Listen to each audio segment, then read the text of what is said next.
ဟီမန်ဒီနီဖတ်တရားကန်းကြီးမှာရှိတဲ့ fisherman ကိုရောက်ခဲ့ပါတယ်။သူကတော့ဆို့ opening မဖွင့်သေးတာပါ။ grand opening ကတော့နောက်လာမှဖွင့်မယ်လို့သိရပါတယ်။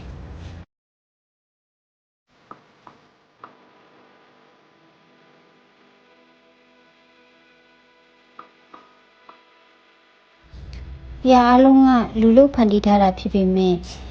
ရောပဇာတ်နဲ့လက်ရာတွေကိုတွေ့ရပါတယ်။ဥရောပစတိုင်လေးဖန်တီးထားတာပေါ့နော်။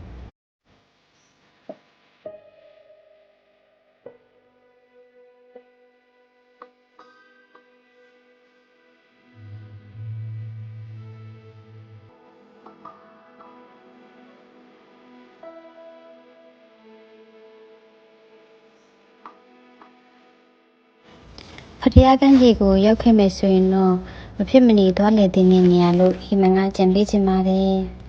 ။ကြည့်ရှုပေးခဲ့တဲ့သူအားလုံးကိုကျေးဇူးတင်ပါတယ်။နောက်ဘလော့တွေမှာလည်းပြန်ဆုံကြမယ်နော်။